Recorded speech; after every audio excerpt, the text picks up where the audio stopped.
house. OPC/OPU/OFM/HOUSEOPC Secretariat.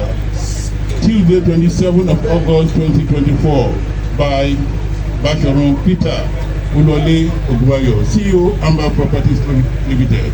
Witnessed by Iba Gani Abiodun Ige Adams, Ààrẹ Ọ̀nà Kakanfò of Yoruba Land, National Coordinator OODUA People's Congress, National Secretary Barrister Jide Tanimowo. À ń ṣí ilé yìí ní orúkọ ti Ọlọ́run Olódùmarè. Ilé yìí ò ní gbóná wọ́n wá o.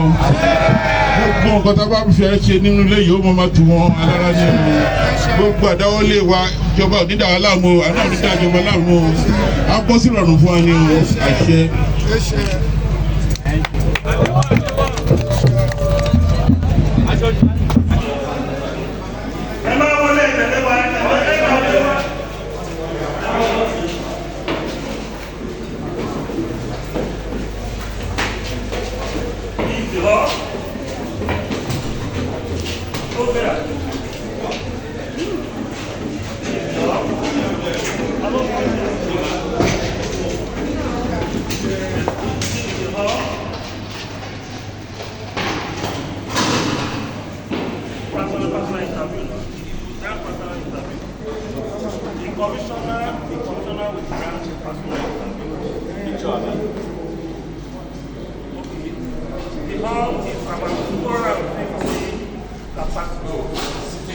Sitting capacity.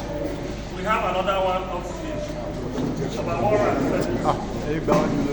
We have 2 conference halls at the penthouse. The conference hall is about 80 to 100 capacity. So let's go.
That was that conference room. Go where? Come on, come on.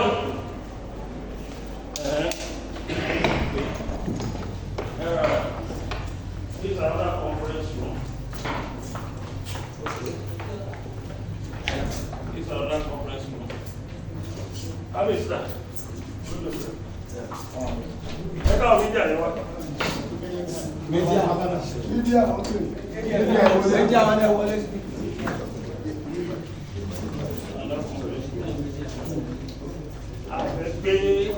Our condition tí ò lẹ́mìí sí ibà afẹ́kọ̀ọ́ òfin ọkùnrin sí ibà tí ò ní láti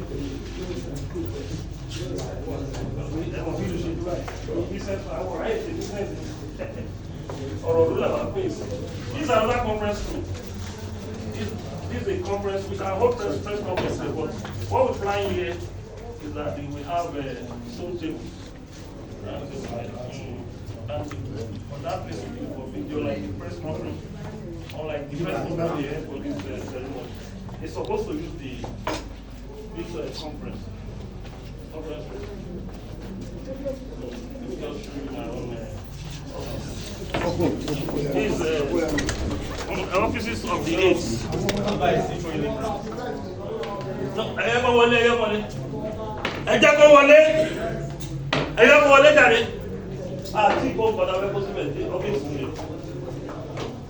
Here's my own office.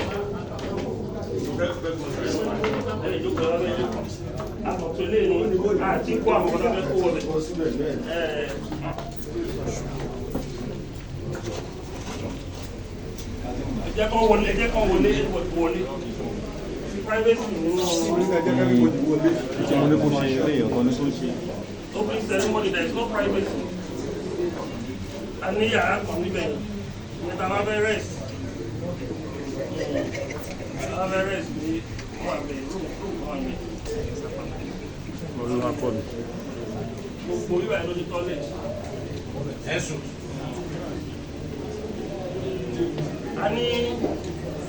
Ani how many bedroom one side?